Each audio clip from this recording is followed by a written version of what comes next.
Hello there, Star Wars fans, and welcome back to another episode of Their Only Legends, your number one stop for all things related to a galaxy far, far away. My name is Tyler, and with me, as always, is my brother in the Force, Spencer. How are we doing today, specifically, Spence? I'm doing great. Hell yeah, me too. Yeah. Like many people, we just finished a Rogue One rewatch after watching Andor, and it's like, you know, they were saying going into it, they're like, yeah, no, it's going to change the way you think, and of course they're going to say that, but like it really is, rather than Andor feeling like a prequel to Rogue One now just feels like a continuation of Andor. Like it's the same, you approach it with Andor energy. In a nutshell, to cut you off, in a nutshell, it does exactly what they said it was going to do, change your perspective. Yeah. And like you just said, flows so perfectly into Rogue One that it literally just feels like we left and we're back. No time has passed. Yeah. And it's done so well with that being the goal in mind. Yeah. What I will say is that I don't dislike the new vibe that I got from Rogue One this time around. Not at all. However, it kind of fucks with me because it completely changes my opinion of Cassian throughout the movie, which is kind of a shame. Because the original, every single time I watched Rogue One prior to seeing Andor, especially the first time I ever saw Rogue One in theaters, Cassian was very much like this, I don't know if I can trust this guy. He's kind of like, he's just the reckless rebel. And Jyn felt like the main character throughout the entire time. Now, with all this backstory, that is completely taken away. Cassian's no longer this mysterious guy that we don't know anything about and like has like this pseudo redemption by the end, and it's only like a redemption in terms of perspective of the viewer, because the viewer, I mean, Cassian knows his own backstory and he has his motivations for the decisions he makes throughout the movie, but to us, we're like, I don't know about this guy. Yeah. And now it's like, now Cassian's the main character of Rogue One now that Andor is a thing. Complete, like, pushes Jyn Erso aside, and it's like Cassian's the main character. I agree. But the reason why I don't hate that, like, it is something that does sit there with me, right? And it bothers me because it's in the back of my head, like, this isn't how you used to feel about this character, and it almost rewrites it. But also, the 2 seasons of Andor and getting to know the character as well as we know him now gives so much insight into all, even if it wasn't like, I know it was intended, but like in the initial time of doing Rogue One, I'm sure they didn't write the character with the 2 seasons of Andor in mind. 16, you know? Of course not. So with that in mind, that makes it even better that every single time Cassian in Rogue One does something, now the viewer has the perspective of these 2 seasons worth of stuff about this character to then add to. And even if it wasn't the intention, everything that he does, like starting out immediately with him killing, what's his name? Tivik or whatever. Yeah. In the very beginning, it's like he kills Tivik because, you know, in the past we were like, yeah, he had to do what he had to do. But like our first introduction to this character is like him killing an ally and then bailing, right? And it's like, yeah, it's hard out here for a pimp right now during this, you know, war. Got to do what you got to do.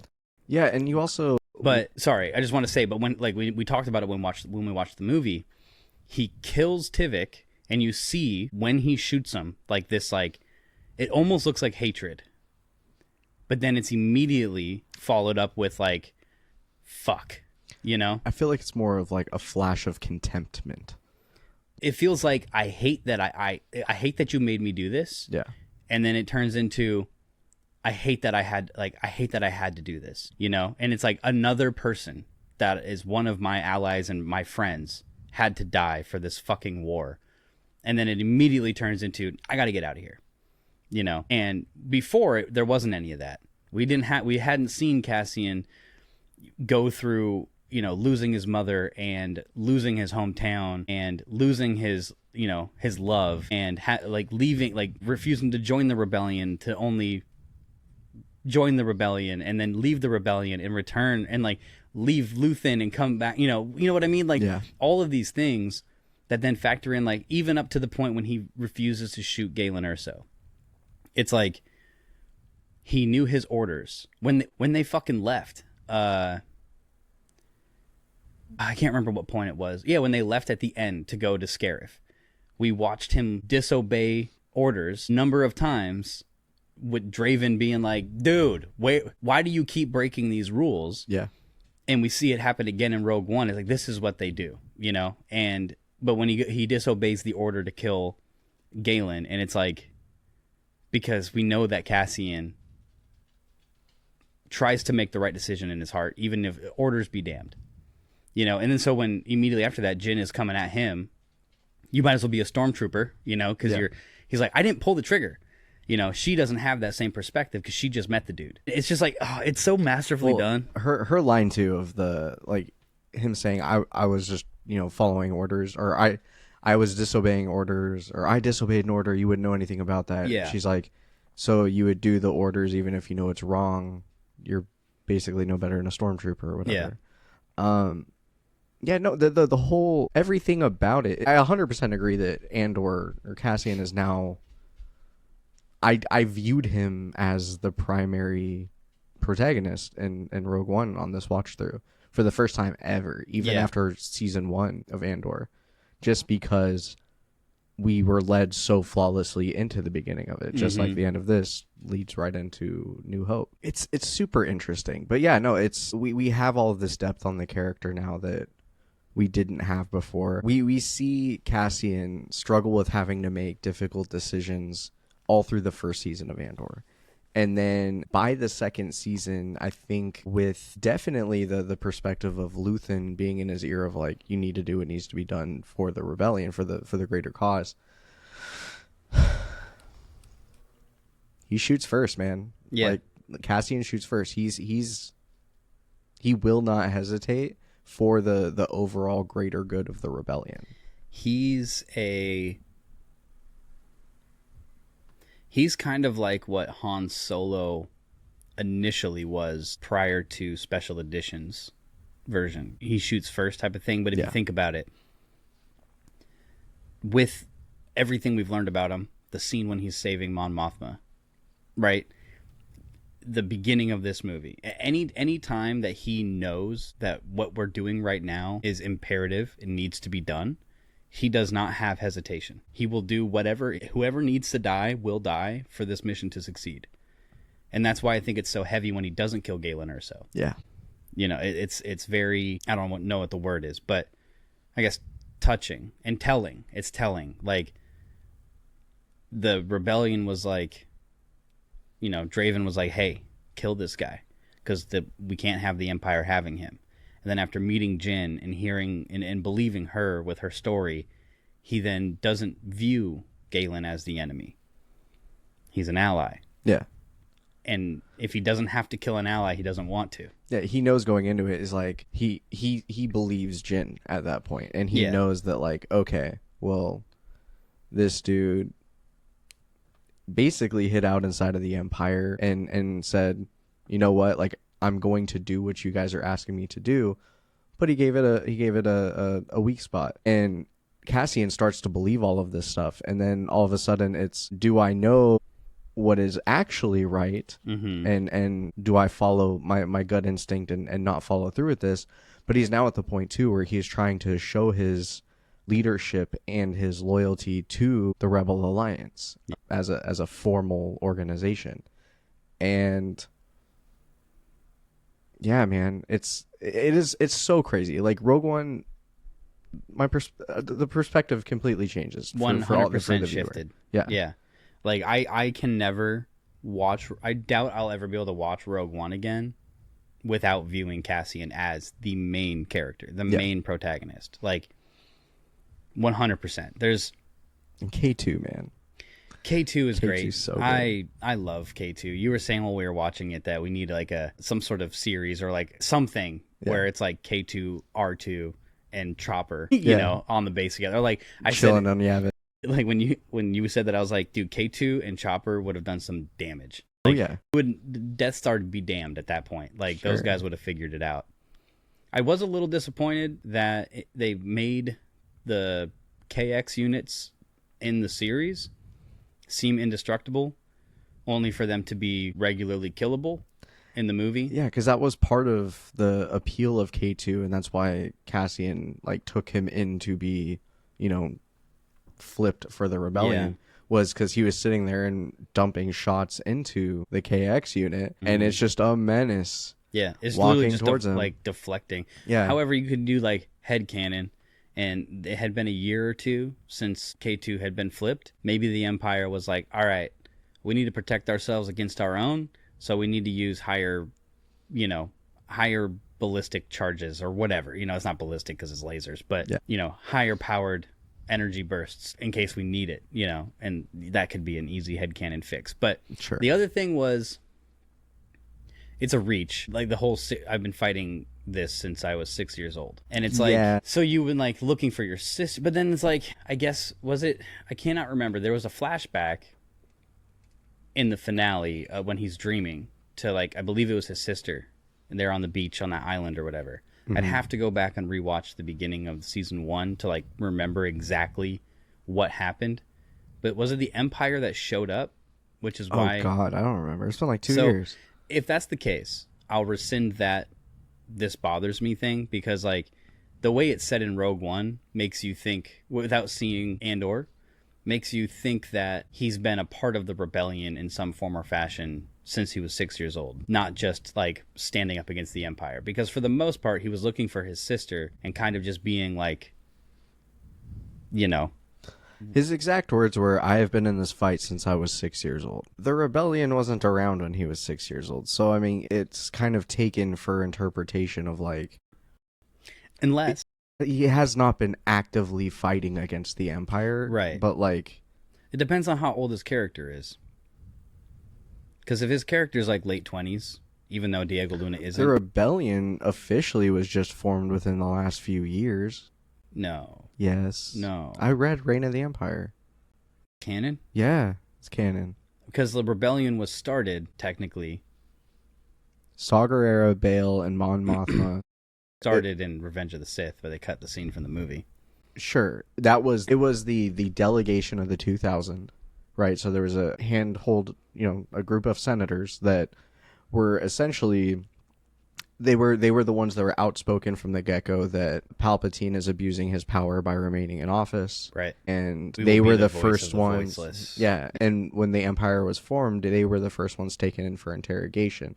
I don't remember if we ever actually talked about it on the show, but I went into Andor with the perspective of having just read Reign of the Empire. I think I remember you. Yeah, actually, you talked about that. Mon Mothma in that book talks about her first, like, the beginning of the interrogation. So she was brought in and basically sat in this room for like, it's like a couple days, if I remember correctly, and didn't get a change of clothes, didn't have any facility. She was like soiling her own robe, and she was like forced to stand, and like it was torture.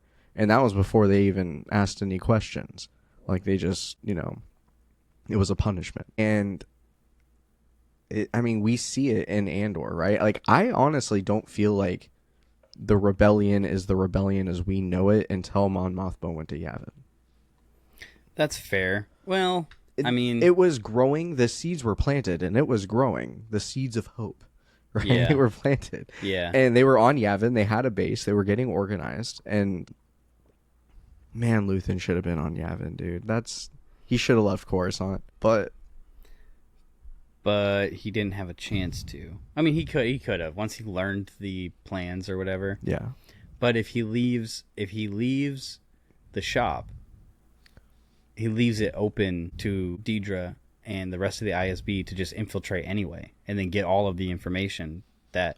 Destroy it and hop on a transport. You're done. I suppose. Like a year prior to her coming close to catching him. He was doing that, though. He was in the middle of destroying the radio transmission stuff when Deidre showed up. Right, I'm saying do that like a year prior before she's at your shop and hop on a thing to Yavin. But I think he had, because we hear from Clea, they don't like them, right? Like, they have that perspective. Well, Yeah. It's not even like a perspective. It's like there is truth in the fact when we see that when Andor shows up with Clea, and they're like, Luthen's been off the rails, And that's why I really liked in Andor when Cassian was on Yavin for talking to Bail and Mon, and I forgot the other gal's name.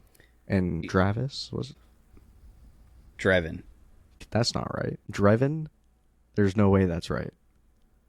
The main guy for the rebellion. The dude with the dog food tag? Drevin? I thought it was. Anyways, that guy. When he's sitting there and they're starting to like badmouth Luthen, and he's straight up like, none of you would be here, none of this would be here without Luthen. Yeah. Like, you put respect on the name. It sounds like they didn't have him in that high of regards, in the same way that like they viewed Saw as a terrorist. And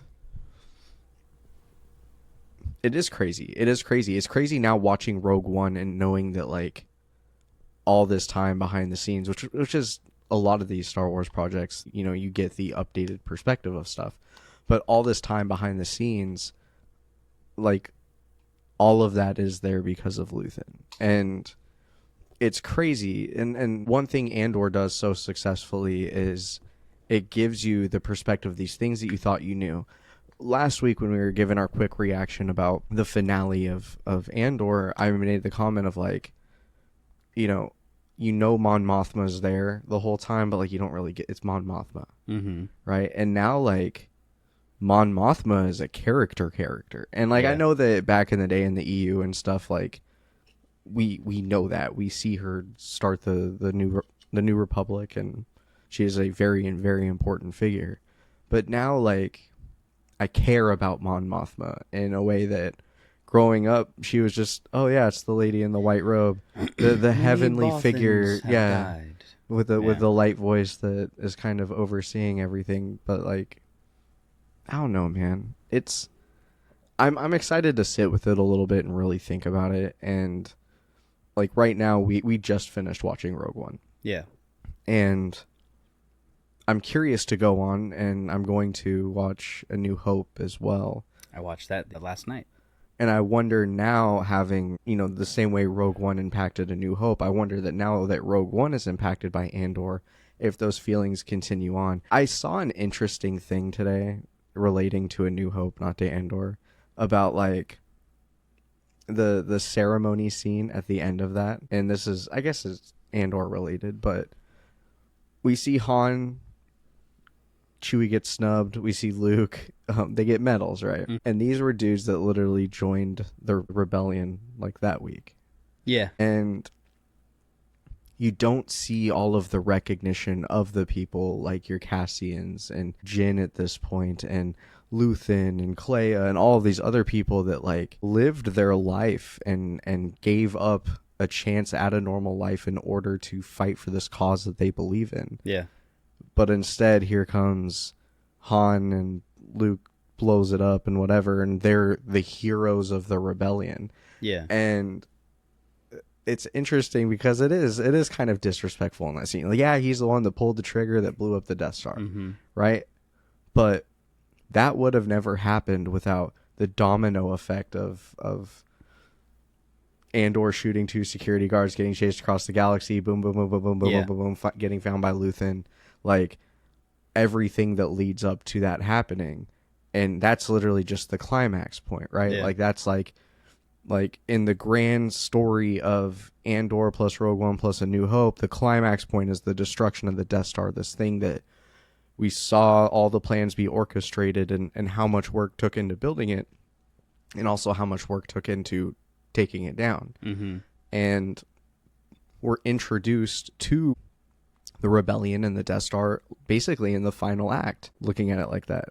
Dude, you know what's crazy is that you're right. Han and Luke stand in amidst everybody else's achievements. You know, like Luke Not showed theirs. up. Not theirs. Shoots the blasts down the hole, and Han swoops in to knock Vader out for a second to save Luke. Well, to allow Luke to make the shot, and they get the medals. You're all clear, kid. Yeah. Woohoo! That's exactly how we said it too. Don't at me. At Tyler Gray 92 on X. I'm just kidding. I forgot what I was going to say. Classic podcasting. Oh, you're saying what I was saying, so like it is crazy. I remember now. What's also crazy, other than just that, but you talking about like seeing the Death Star, all the work that went into making the Death Star, and then all the work that went into destroying the Death Star. They didn't even know about the Death Star up until like pretty much a week before they blew it up. Yeah. They found out about it and then blew it up, Yeah. which is crazy if you think about it. How quickly they got that They were destroyed. like, what? There's a weapon? Let's find out. How big of a weapon? A planet killer? Shit. Let's find this Urso person. Yeah. Let's find Saw Gerrera. Oh, there's a way to do it? Let's do it. Oh, what about this farm boy who just shows up? We literally see... Not that he was the chosen person to do the job. I know, but like... We don't say the word chosen here. Why not? But what's crazy is in a deleted Is he scene not of A the New chosen Hope, one? Luke... I have no idea who that... Rey's the chosen one now. Calm down. That's what canonically she was. Well, every single time the Force becomes imbalanced, there's a new chosen one. A prophecy that misled could have been. Or a prophecy eternal it is. Anakin was the Sithari. Anyways, this is a whole tangent. He was the chosen one and the Sithari. But actually, no, that is a really interesting thing to think of, is like, they had just found out. Yeah. Because they found out in this movie, they call it the Death Star. It is the Death Star. They found out the name. Yeah. We found out the name prior. Yeah, there are the schematics for it. You gotta trust, but like the dude who designed it, it's in that building, and then it gets sent from the building to Leia, and then Leia, they dip out, which I made the comment we were watching this. It is actually funny that, like, we have the whole Vader hallway scene, and it is straight up Rebel troopers, white helmets, white hallways, like, Yeah. they dip out in the Imperial Corvette, and then they capture that, he boards that, and they're like, we're just on a diplomatic mission. It's like, motherfucker, I stood there while you flew away. It's so funny. Yeah, it is. Like, with all of that, like, somebody might want to be like, hey, this is a continuity issue. From my perspective, though, I think it's funny as hell, because it's like, it is funny. It's like you've got Vader, right? Like, I said it when we were watching it. When Lord Vader, the rebel flagship is disabled, and he goes, prepare a boarding party or whatever. It's like, you have it disabled. You could just blow it up right now. You are in the biggest Star Destroyer that the entire Imperial Navy fleet has. I'm assuming it was Vader's personal one that he showed up on. Sure. So you could just destroy that thing. No plans of getting anywhere. Instead, because it's Anakin, it's Darth Vader, he's like, I want to go flex a little. So he shows up, and for the sake of being dramatic, powers off his suit just so he can turn it on with his lightsaber in the shadows, and just marches through all these rebel soldiers, and then watches the fucking hammerhead leave, and then goes, prepare a boarding party. Yeah. And then they capture it, and he goes and does the same shit again, and they're like, it was a diplomatic mission. He goes, you're coming with me, you know? And then whatever. And then you it's are like, part of the Rebel Alliance. Yeah. And a traitor. Exactly. Yeah, no, it is funny. But to finish up on how quick everything happened, like, they learned what it was, and it was just immediate. Bam, bam, bam, bam, bam. Because we see in the deleted scene from A New Hope, which I guess is not canon, but whatever. I mean, we know it's happening. He steps out on Tatooine, and he uses binocs to, like, look up in the sky, and he sees the altercation between the Star Destroyer and the Imperial Corvette. Who does? Luke does. Oh, I haven't seen this deleted scene. Yeah. I think might be the same scene as the Tashi Stations scene. Oh, I've seen that one. When it was his buddy Biggs. Yep. Biggs was going Biggs off. Darklighter. Yep. What a name. But yeah, and literally, it was right after that. Yeah. Droids land on Tatooine. You know, boom, boom. We know what happens. Maybe a day goes by. Yeah. And then they show up at the Skywalker Ranch. Leia's planet gets destroyed, but she has to sit there and consult Luke, who just lost Obi-Wan instead. Yeah, her entire planet is destroyed. She's like, it'll be okay. Yeah. You know, so we were talking it's last cold week. In space. We were talking last week, or yeah, when we were doing the immediate reaction show. And I was like, you know, the recast for of Jimmy Smits for Bail Organa. I'm like, I'm cool with it. At this point, just leave it. Yeah. And then I forgot that Jimmy Smits plays Bail in this movie in Rogue One. So as soon as it happened, like, he pops up on screen, I look at you and I go, well, this is awkward. Yeah. Don't like that. Don't like that a whole lot. No. But it's like, I get it. You know, it's like if you watch Iron Man and you go to Iron Man 2, you know, you're gonna see Rhodey recasted. Yep. It's gonna happen. It is a little jarring to see Bale as, to see Jimmy Smits as Bale in like earlier chronologically, and then it not be him right in the middle, and then it be him again at the end. You know, I must go to my people or whatever he says. That's also kind of sad because it's like, damn, dude, you don't even know. No. You don't even know.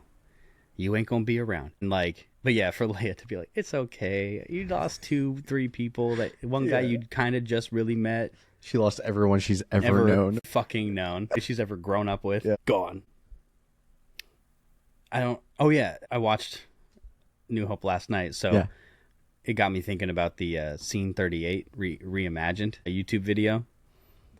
You don't even know what that is? I feel like I used to. It's the Vader versus Ben Kenobi lightsaber fight. Yeah. Still really good. Sure. But talking about watching something that then has the Kenobi show, right? Rewatching A New Hope and being like, yeah, they did it okay. Not the show, but like the fact that they had that altercation, they had that fight. Like they didn't do it wrong. Yeah. That everything still holds up continuity wise, which is nice.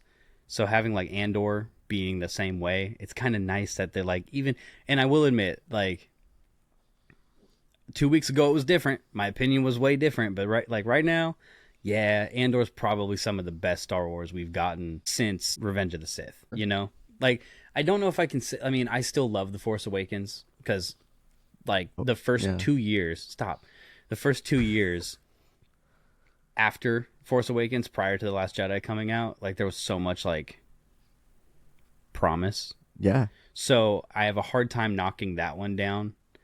Obviously, the first 6 are still held with high regard, but they did a good job. They did such a good job.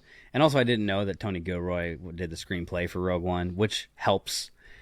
Who'd have thought? Yeah. Who'd have fucking thought? I didn't know you didn't know that. I didn't know that. And it's kind of surprising to me that more people, like, it makes sense, but I just didn't expect it from what we've gotten for the last damn near decade with Disney flip-flopping writers and directors for things all the time, and like not including the people who started a story to finish it.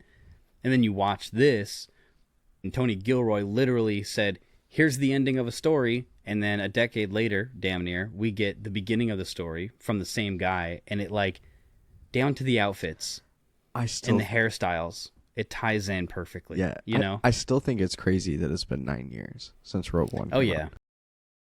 But no, I noticed, especially during like the dogfight scene above Scarif, like those were some 70s and 80s looking dudes. Yeah. And gals. It's so crazy how they make it all tie together so well. I do love the like in Rogue One when Gold Leader and Red Leader chime in, it's literally from A New Hope. Yeah. Which is awesome. But then also having that little touch of like Red 5 goes down, which means now there's a Red 5 opening that Luke then fills. Yeah. Like little things like that I know everybody who's watched Rogue One knows all of that. I'm probably not, breaking any news to anybody. But just like, I really hope that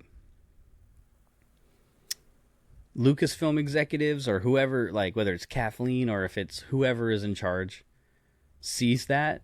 If they've been blind to it up until now, that they see how well, when one person writes a fucking story, how congruent it can be. I don't even know that's the right word to use right there, and to stop with this, like, okay, you write and direct this one, and you write and direct, or like, and you direct that one, and then we'll come back to you in 4 episodes. I don't really care about direct, because like Andor was directed by different people. It was all written by Tony Gilroy, but he was not on set a lot. Right. He did the screenplay, he produced it, but like, he was not there every episode. But being the writing, filmed. Yeah, and that's the biggest point. Yeah, is like, maybe the sequels are what they are, right? But if JJ could have done all 3 of them, we probably don't see the same division amongst the fans. There always will be. That's just human beings. But it probably wouldn't be as bad. Sure. And the movies would be probably a bit more revisitable for me, which is always tough for me to say, because like each one of those fucking sequel movies came out, I was the biggest dick rider. I was like, these are great, these are phenomenal. And so far, the prequel effect hasn't really happened for me yet with the sequels. Yeah. And maybe it will. I mean, it's been 6 years since the last one came out. Yeah. And I if anything, 11 since The Force Awakens came out. I found my Blu-ray copy of that today, actually. And we're not sequel haters. Mm-mm. But if anything, because of the constant bereavement that the sequel trilogy gets, like, I don't find myself putting on sequel movies. I held them at a higher light as they were coming out than I do now, 6+ years later. Yeah. Like, I was so hyped. I actually really liked Rise of Skywalker the first watch through. Yeah. And even the second, third, like,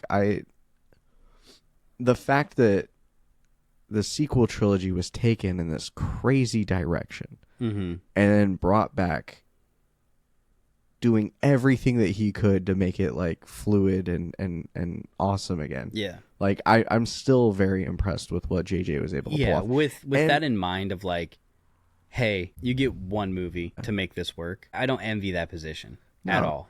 And I don't totally dislike Rian Johnson. Like, Rian Johnson, I think, is very, very, very talented. Dude, He's I love incredible. Looper. He tried doing something with a franchise that is sacred, and he wanted to make people think. And Star Wars fans don't want to think. Okay, right? You know what I mean? Like, I want the fan service, as a lot of people, not all of it, but like, I want to see Luke be Luke, and I want to see, like, I don't want to be challenged, and I don't want to see him throw the saber. Like, I want that call to action to be fulfilled, and him realizing, not as he's dying trying to make it happen, that like the galaxy needs him. The galaxy post sequel trilogy could have still had Luke. I feel like if we had been given more Luke being Luke, like in our faces, you know, whether it's a show or whatever it may be. Fuck, it could just be like a Clone Wars version, right? If we would have gotten more of that with a bit more explanation prior to us seeing him in the sequel trilogy, like if we got to see in some form or fashion prior to the movies, like, oh, dude, Luke fucking, you know, I know there's the whole New Jedi Order and all that stuff, but that's all been decanonized and whatever. If we got to see Luke trying to build this Jedi temple and his nephew turning against him, and then like he has to like leave, you know, the last scene we see of Luke is like him looking over, you know, it's raining and he's got his hood up and he looks over his shoulder and there's his temple and smolders, and then like there's like a Obi-Wan or a Yoda's voice, probably Obi-Wan, that comes through and is like, Luke, you know, he has his I'm gonna go die on Dagobah moment. Of like you know, he doesn't have to go as far as saying, exile I must go, you know, but like, even if it's like Ben starts to talk to him in the Force and then it just gets abruptly cut off and then he turns and walks away. It's like, then when we get the sequel trilogy and we get the end of Force Awakens, we complete the map to Skywalker, and then you see Luke, you're like, she's going to bring him back. Whoa. And then maybe it's a bit more digestible versus the last time we got to see Luke on screen, he stood toe-to-toe with Darth Vader / his father and the Emperor, and anyway, we saw him be great. I wanted to cut that off real quick because an update on my friend who's watching Star Wars for the first time. Heck yeah. Yeah. So, I can't pull up the text thread, but she told me it was really funny because, so she had already watched A New Hope when she was younger, and then, so she started with Empire Strikes Back, and we happened to have been recording a couple weeks ago when and I brought it up, and then she texted me. She happened to be watching Empire, and she was like, what is up with that kiss? You know, because she already has the knowledge, you know, and when they kissed, she actually remembered a lot of Empire, so it turns out she did watch Empire, or she remembered some of it, but she was like, what are they doing? Like, why is that a part of the thing? And I'm like, that's exactly my argument for whenever somebody says George, or even if George says, I had the whole thing planned out in my head, that is what I point to at the most to be like, no, the fuck you didn't. Yeah. But, and if you did, you know, like, what is wrong with you? I don't even care that he I know. way. But Yeah. like, that's just like, I don't hear that argument a lot. But like, that's my point to it, you know? But she's like, so she got into Return of the Jedi and she ended up watching that. And she said that she remembers a lot of Return of the Jedi. So it turns out she hasn't seen any of the prequels, but it turns out she has seen at least bits and pieces of the OT when she was younger. But there was so much she didn't remember. And one of the things she said is that Han Solo's her favorite, hands down. And that when Leia tells him later that... It's not hands down, it's Han Solo. Well, fast forward to the sequel trilogy, hands down. So, but anyway, so and then Rey, no, for no reason. Like, you just met this dude. Anyway, but when Leia tells Han about, you know, hey, Luke's my brother, and also I have the Force as well. She's like, the look on his face was just like almost like he was remembering the kiss from the last movie of like, wait, then what the fuck was all that about?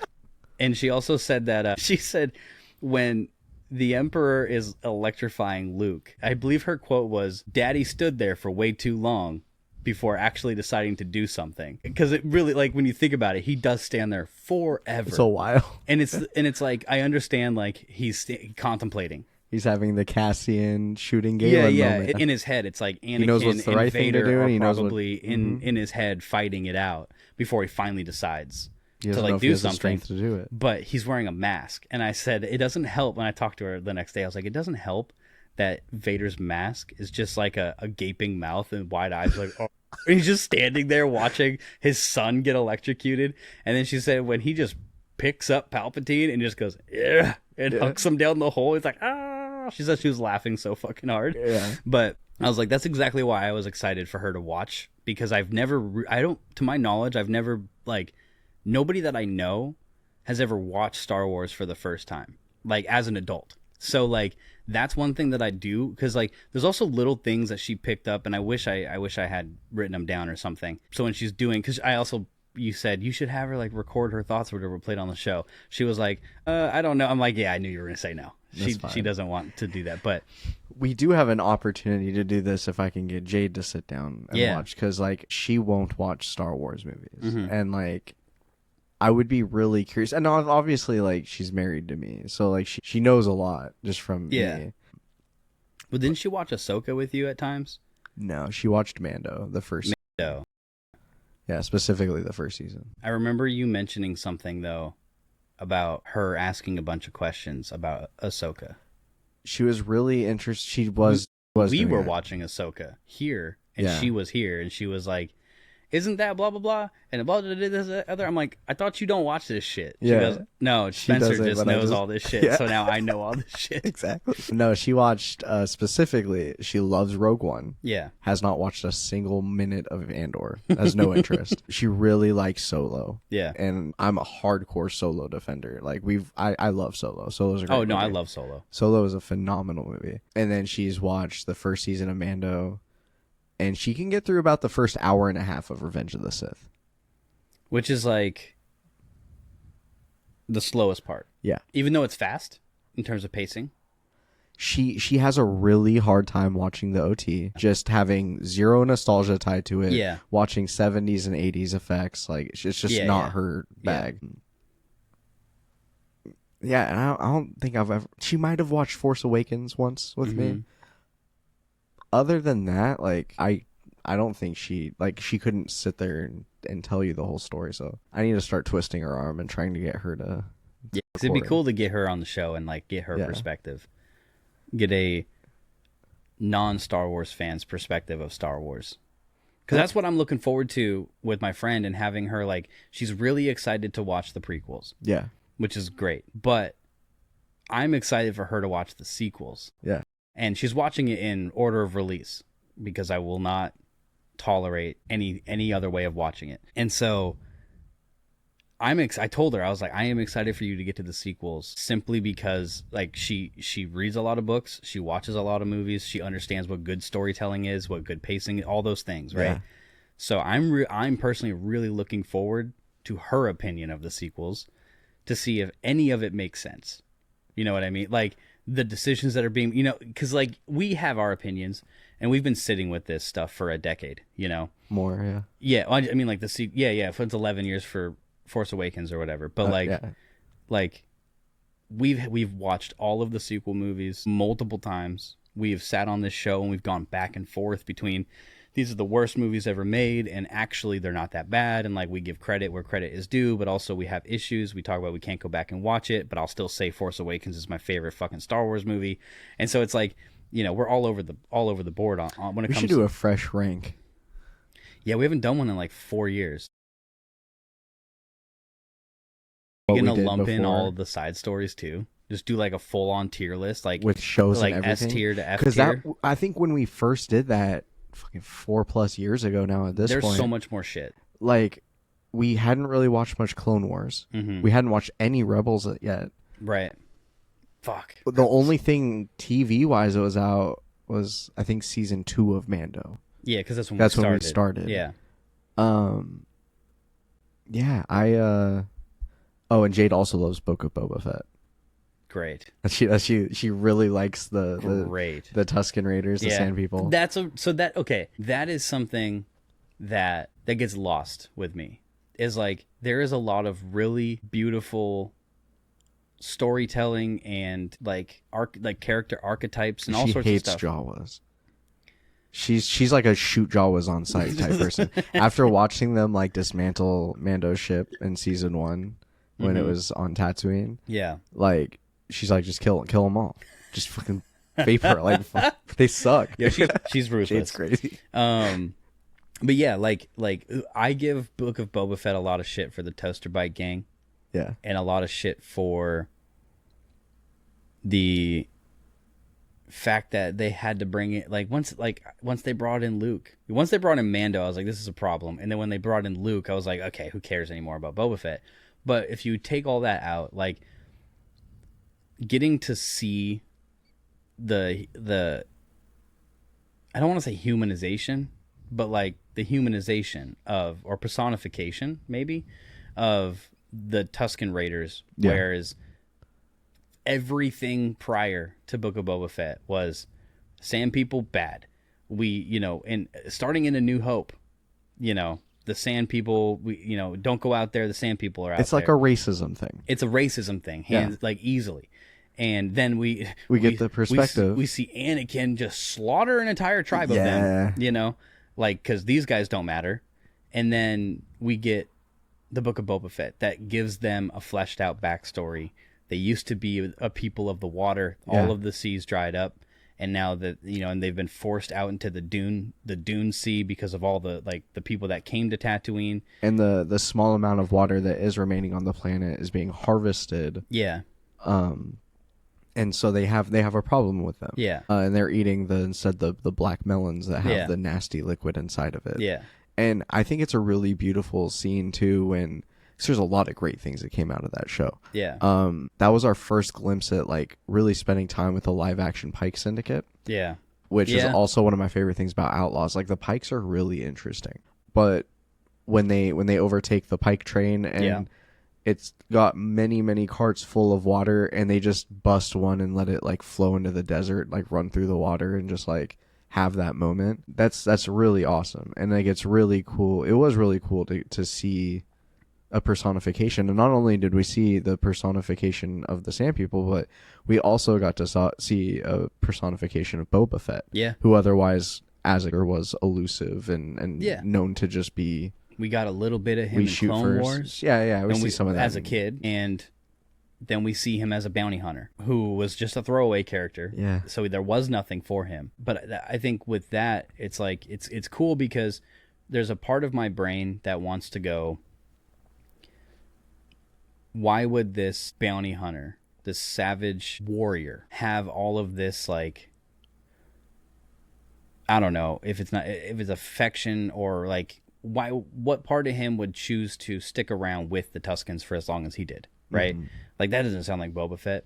But also the reality of it is like, and if there's anybody who like dislikes the show for that reason, it's like, you ever like see somebody, like, you know, somebody from high school, and maybe you knew them for a few years after high school, and then you go your separate ways, and you run into them again at a thing, in your mid 30s, and you're like, hey, what have you been up to? And then like they're a completely different person. They've done all of these things, and it's like, take that and put it on a galactic scale of like, there's all like, just on this planet alone, there are so many different places people end up going. Like best friend of the podcast, Mike Kaminsky, he's a northeastern Pennsylvania kid who moved out to the West Coast in his mid 20s, and now by the time he's in his mid 30s, he lives in Ireland, you know, like that. And that's just here, you know. Imagine what it would be like if you could get on a fucking shuttle and go to a different planet.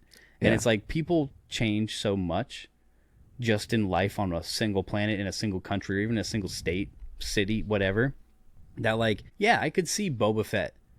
Like, he got saved by this group of people. He was being digested inside of a fucking sarlacc, fought his way out, and the only people that were there to like, yeah, jumps out of the sand. Yeah, is that Patton Oswalt? Yeah. Yeah. But it's the just sand beast.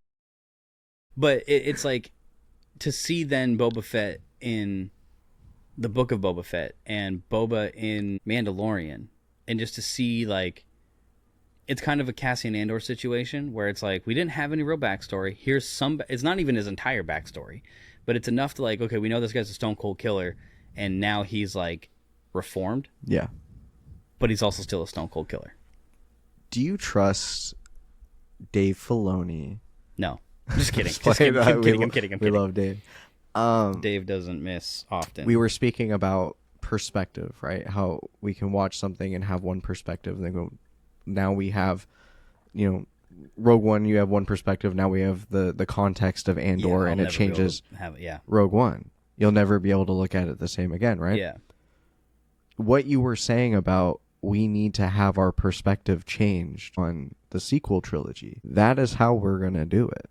They are going to lead us from where we are now in the Mandoverse, and that is naturally the next steps of what's going to happen. That's fair. They're going to hopefully fill in those gaps, and whether or not it's with Luke specifically and the fall of his Jedi Temple, I think that by getting us into a position where, and again, I'm not writing this stuff, so I have no idea, if they could get us to a point where we're able to look at the sequel trilogy different, I think that's what's ultimately going to be the thing that is going to help it find its you know, settle within its place within the Star Wars timeline and not have so many people be upset. I really have faith that, you know, that's all you can have, is that Filoni's going to get us there, and that the actions that we see moving forward with this battle with Thrawn and his army, and the banishment of the Galactic Empire to go off and form the First Order, which we see a bit in Aftermath and stuff. I can only hope that all of this and the storytelling and setting the seeds with Luke, and Luke's over here with Grogu, and I can only hope that all of this is a means of propelling the story and changing the narrative of everything that happens after this. Because the only thing that we have that happens after what we've seen so far in Mando and Ahsoka is the sequel trilogy, which is still so far in the future from where we're at now, young, fresh out of Return of the Jedi Luke. Like, that's a big gap of time. That's longer than Order 66 to A New Hope. That's 19 years. Mm-hmm. Like, we have longer than that between what's happening now with the forming of the New Republic and then the entire rise of the First Order and fall of the New Republic, to where they're basically down to a single ship. I really hope that they have the creative capacity to like go in, and there's talented people, and I'm sure, you know, it's a puzzle like anything else, but like, and that's what their job is as writers, is to go through and make you think and change perspective in means that are respectful to the Star Wars universe, hopefully. I think that'll, if they in fact do that, where they don't just stop, like if the Mandoverse, it's a big chunk of time. New Avengers, you know, lead, like, doesn't just go in terms of like, let's find a different big bad to like have all of our heroes take down, and it actually doesn't tie in. I'm sure it's going to, but as long as they don't do that, I think with the way these release dates are, by the time we get to that moment, you know, because I don't think it's just going to be with the Mandoverse movie, like, which is what, next year? I don't remember. It's either next I year know or the they're year filming after. Ahsoka right now. Yeah. And they don't have an official release for Ahsoka season 2 yet. So Which they I think could, but like, they could. well, they don't even need Ahsoka for the Mandoverse unless she comes back to help fight. But real quick to finish my point, with how spaced out all this stuff is, it's like by the time all of it is rolled out and we get that final, we get that scene where whatever it may be, Kylo's getting ready to walk off the ship on Jakku, or if it's Finn is the one that we see, or Rey, it's like showing Rey's parents or whatever it is, that scene from Rise, whatever the tie-in scene is. Maybe by the time we get that's when we'll finally be able to, like, it'll coincide with that whole prequel effect. Now that we've had a few days to sit with it, last time we were on the show, I jokingly made the comment about little Poe Dameron, Bix's baby.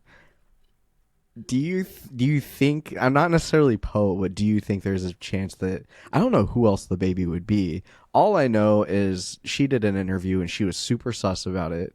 And Tony Gilroy was like, no, I don't know who that fucking baby is. Yeah. He's just, as far as like, I know, it hasn't been named. Yeah. And then he looks super sus sitting there. I had the thought of, like, we know of the Damerons and we know of their fight with the Rebel Alliance. Yeah. Who's alongside the Rebel Who's Alliance. to say that Bix doesn't end up somewhere with that kid, maybe trying to find Cassian? She doesn't know what happened to him, and then all of a sudden something happens with Bix and the Damerons, while fighting with the Rebel Alliance. We've always wanted to have a baby. We weren't able to. Yeah. And then this kid has an aptitude for flying and has an aptitude or whatever, and they find out maybe even like, oh, this is the kid of that. This guy that can Cassian. deal spice like a motherfucker. Yeah. You know. That's really the only person that I could see it being. Like, and I don't know who else it would be. Whoever it is will be a young adult around the time. Again, I have not done any of the math on this. Right, I'm going to do the math quickly in my head, and we all know how good I am about this BBY, ABY math in my head, right? I have a phenomenally perfect track record, never forgetting a date. That's sarcasm. I hope you understand that. Oh, because you're doing the math in your head. So if... It could be actually right. It could actually be Poe. It could. Because what is it? It's roughly from mid to late 20s. In this... So end of Return of the Jedi is roughly 4 or 5 ABY. Yeah. And this happened 1 BBY. So that's 6 years plus another 7. That's 13 years old to when Mando season 3 was happening. Yeah. And if Mando and Grogu has any sort of time jump, we're talking about 18, 19 years old for this kid to be a person within that sphere. We could see something where Poe Dameron is that baby, because I'm trying to think of any other like established prominent characters that baby could be.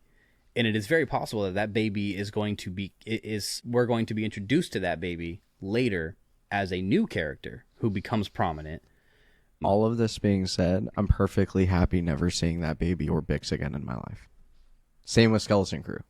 Same kind of vibe. Because it's kind of like a... That's all folks done. Yeah. They're on that grass planet. We could have... They're harvesting.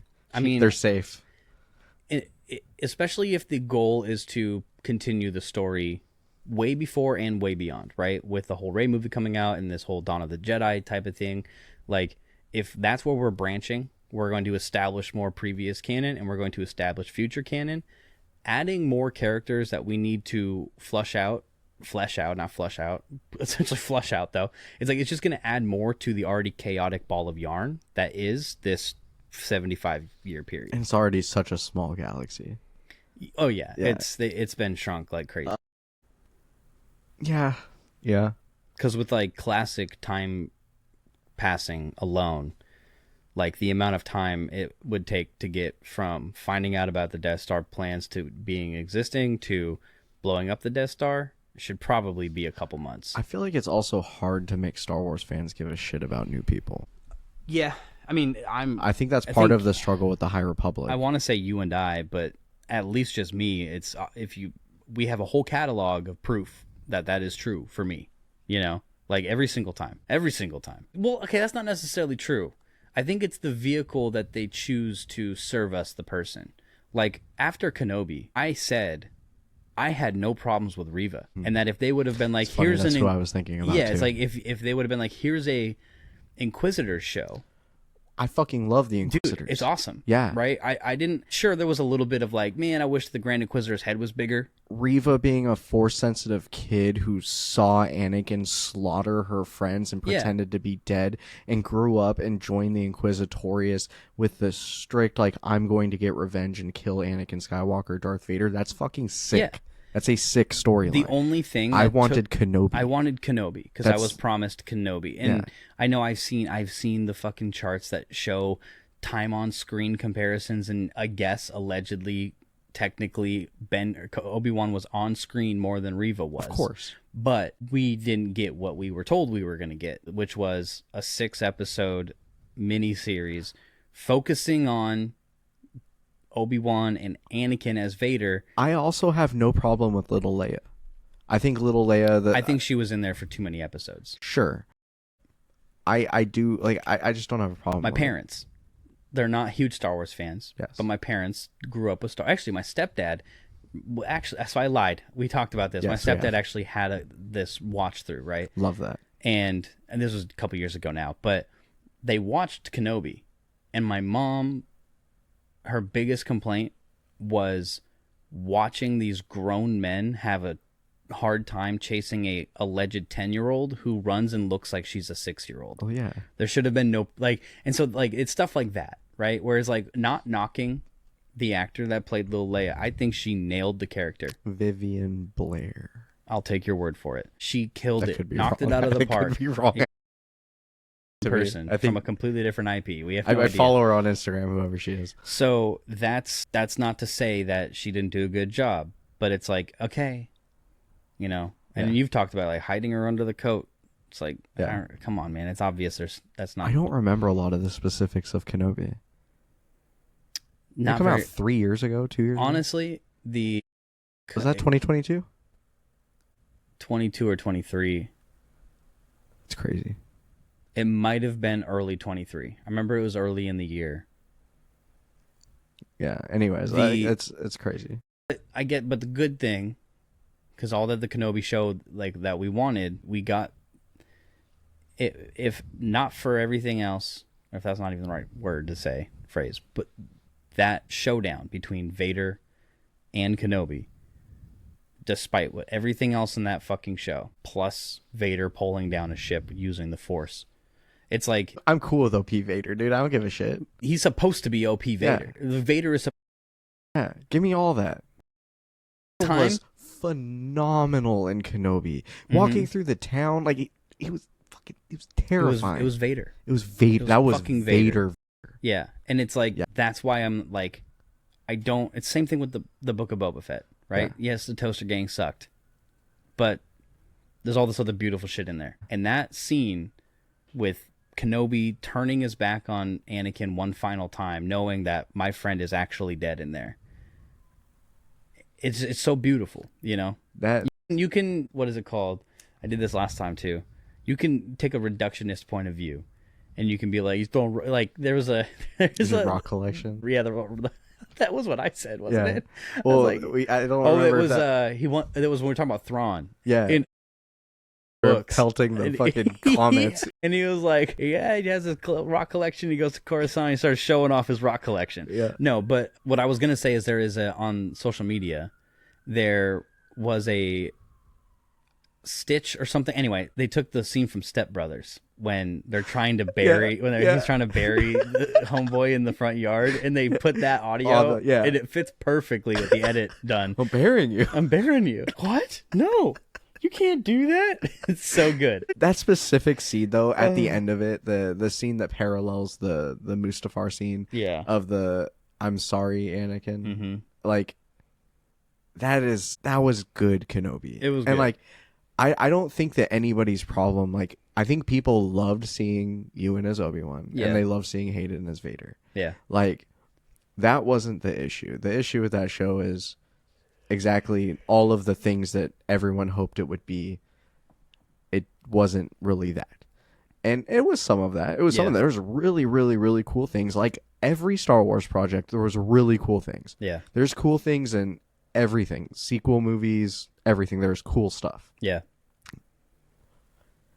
People, we've had this talk many times over the years. We, as Star Wars fans, have in our head how things should be.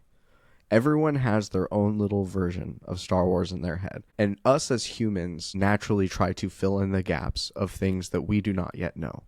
For all of human history, everything that people don't understand or don't know has been, it was a God, right? So God did this. God formed the world. God did this. Genesis. God, whatever. Like everything that is inexplainable to humans has been God. I think we need that closure, and we need to have the ability to think independently and fill in the gaps however we want. And I think Star Wars at this point is so expansive, and we're talking 5 decades it has been in people's lives. I'm very, very, very fortunate to have had such a nerdy dad, and like I love Star Wars. And I think I jokingly said it earlier when we were watching Rogue One, and I'm sitting there working on show stuff on my iPad and whatnot, and like I just stopped for a second and I'm like, dude, I fucking love Star Wars. Yeah. And like I have those moments all the time. Like Star Wars is my favorite thing. Over the years, there has been so many things that I've been left to fill in the gaps. My thing, like, before we had all of the Disney content, for better or worse, there was a lot of things where I'm like, I didn't understand Stormtrooper, the clone transition into Stormtroopers. I didn't understand the technological, how everything was so crazy in the prequels and how everything could have been so desolate and uniform in the galaxy without having, understanding that oppression and stuff. So I've always kind of felt in my head and, established headcanon as people do. I don't mind learning about things and having these gaps filled.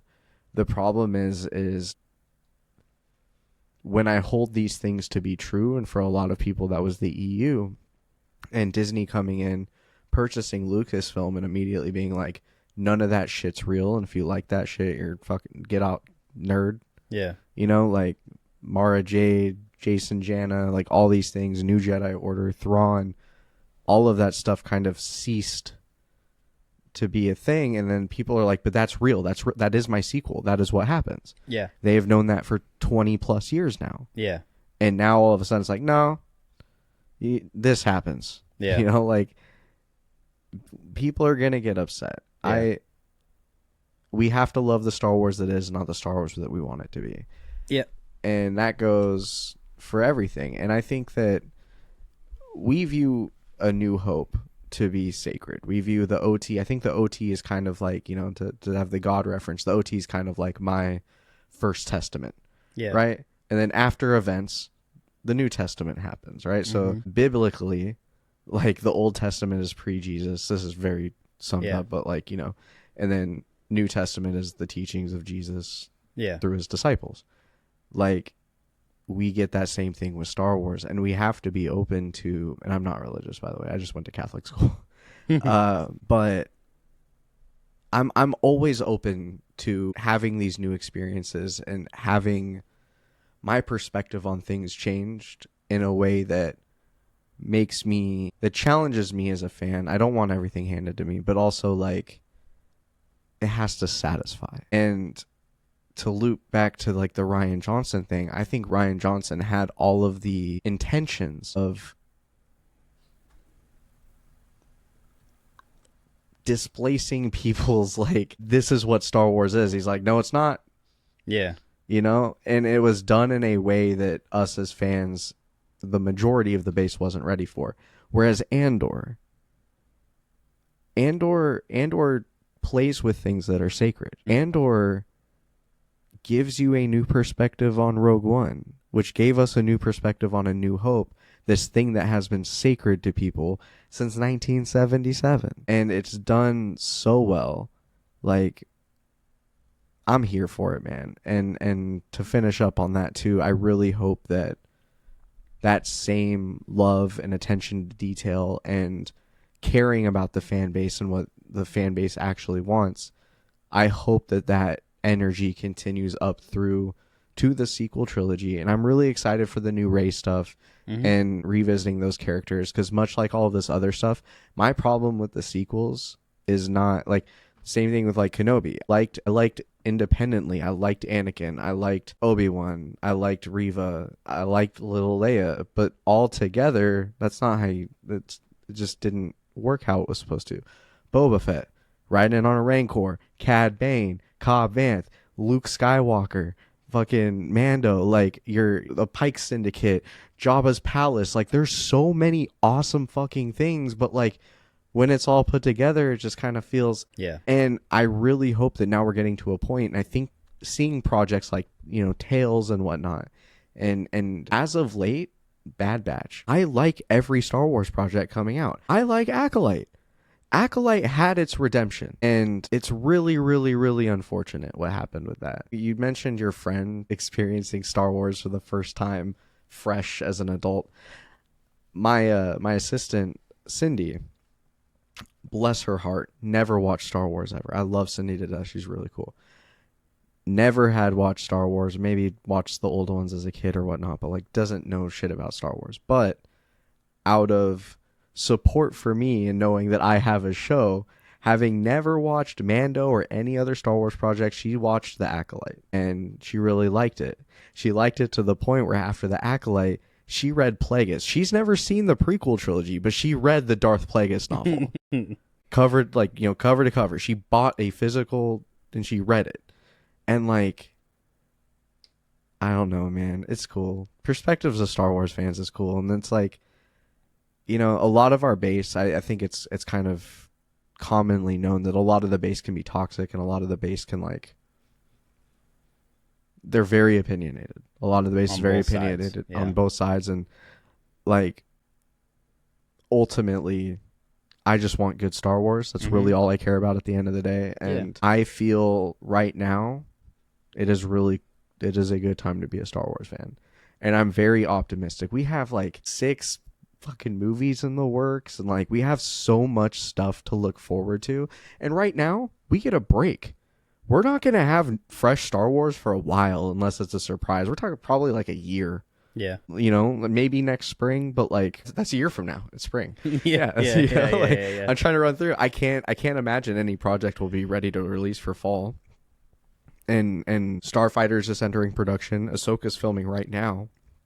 I really don't know the status of anybody else's movies, because I really only know what we were told at Celebration. But all I know is right now, moving forward, I'm in full Star Wars mode. Like, I love it. And not just that, but like it inspires me to do stuff, to like work on stuff with the show. We've been really busy, and like we're working really hard to give our best at this in a way that I don't think that we've ever had before. And like I'm working on Comic Cantina.